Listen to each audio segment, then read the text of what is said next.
hand you over to Dr. Barwell now, who's going to introduce more about this project. Thanks. Thanks, Joe. Thanks. Joe has been absolutely vital for all the work that we've done over the last 3 or 4 years on this project, and also projects in schools where we go out and teach children about the simple things that they can do both now and in the longer term to try and help with their health as well. We also have kids come in and build DNA models and solve crime scenes with DNA fingerprinting. So huge educational outreach work that takes place here at the university, out in schools and in the community. And that led us to have the opportunity with the clinical genetics department to develop the Supporting Families with Cancer network. Rob Banner from Prostate said to me, NHS is set up for the NHS, it's not set up with the patient at the centre. And that inspired me to come up with the idea of the medical supermarket, where we have all of these fantastic groups available, and it's up for patients to decide what they want to access, rather than me saying, you need to go and see a dietitian, you need to go and see a psychologist or a psychotherapist. The patient can have access to all the services. Everyone's doing great work, it's just a matter of can we join all of that up. So this is the medical supermarket, and this is the event today. But we've been doing other things as well, been linking in more effectively with psychology for people who've got cancer worry or thinking about preventative surgery. We've also gone on to develop psychotherapeutic clinics for people perhaps who've lost a relative at a young age from cancer. We also go out and take family histories with Macmillan, with Cancer Research UK, with Prostate. I was out with Prostate on their bus in the summer, taking family histories for people that came onto the bus who had prostate cancer in their family. We also work very closely with the National Hereditary Breast Cancer helpline, offering advice for their patient service as well. Apart from that, we've got other things as well. We've got a YouTube channel, so we've got about 30 videos on this, and I understand that a number of the talks today will be placed onto that channel. For instance, the talk on curcumin today, the talk on tamoxifen as well. Now we're reaching the end of the particular funding cycle with Macmillan Cancer Support, who very kindly helped us get this project off the ground. And what we want to be able to do moving forward is to work out from you what is important to you as patients and support groups and other specialists dealing with cancer patients. What feels important for you for us to support moving forward? And I'm delighted that Sophie Edwards is coming along and is here today to help us to be able to try and capture that information from everybody. Rory, who's wearing a very fetching Genie t-shirt at the back, is doing a third-year medical genetics student who's working with us this year to try and understand, to capture and move forward the Supporting Families with Cancer project. And Sophie will be talking to you more about that in the second half of this afternoon. But I'm absolutely delighted that you could all come, and please feel free to contact me either today, and if I can't get to you today, then I apologise, but then feel free to drop me a line, either a phone or an email, and I'd be happy to talk to you further. There's nothing that we managed to cover that you wanted to today. But hopefully today is focused about cancer prevention, it's about survivorship, it's about what we can do together to try and support and protect families with cancer. Did anybody have any questions they wanted to ask up front before we all go off and start the talks? Yes, what's your email address? Email address, you can get me on JGB8, that's Juliet Golf Bravo 8 at limaecho.ac.uk.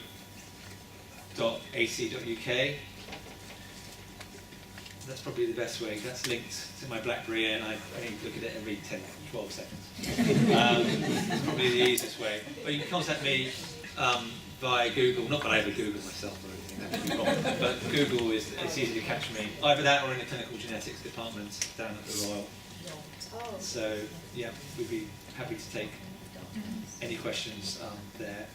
What we're trying to do is raise awareness and improve access for patients. Too many times I'm referred people who have developed breast cancer who were told, don't worry, it's on your dad's side. You know, can't be at risk. There's a lot of misinformation that's been out there. Now, I always hoped that Angelina Jolie would change my life. It wasn't quite what I had in mind about 3 or 4 months ago, because that had a huge impact on referrals. That's had a wonderful effect on our department, because that's between doubled and trebled our referrals for inherited breast cancer susceptibility. So that's really important. But it's more than just that. It's actually making sure that not only do the public are aware, but also people feel as if they can access these events or get into the service via their general practitioners. So we also have an education program for general practitioners based on the 3-2-1 rule. 3 relatives, 2 generations, 1 under 50. Let's try and develop a simple way of trying to help people remember whether or not cancer can be inherited in running families. I can help people that I see, or I try to. I can't help those that never hit my radar. So it's about that awareness is absolutely key, along with the access. So I hope we can move forward with that. Are people actually told if they're high risk now? You know, you see the oncologist. I mean, I just found out 12 years later when mine's come back that I was high risk 12 years ago. But I never knew until...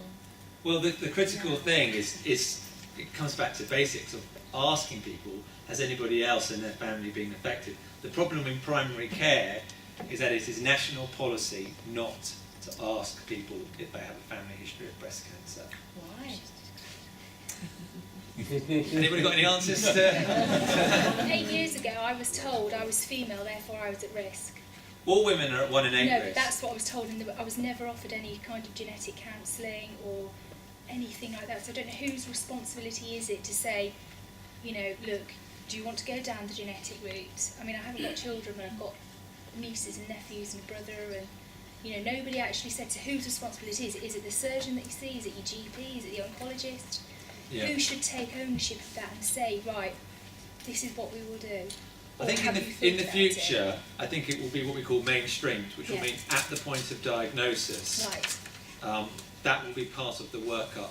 And that's, for instance, something that the Royal Marsden have started with ovarian cancer. Mm-hmm. Anybody with ovarian cancer under 60 is now routinely offered a BRCA1, BRCA2 breast and ovarian cancer susceptibility test. As part of that project, we're looking to try and develop something similar for bowel cancer under 70, Right. where it becomes the routine.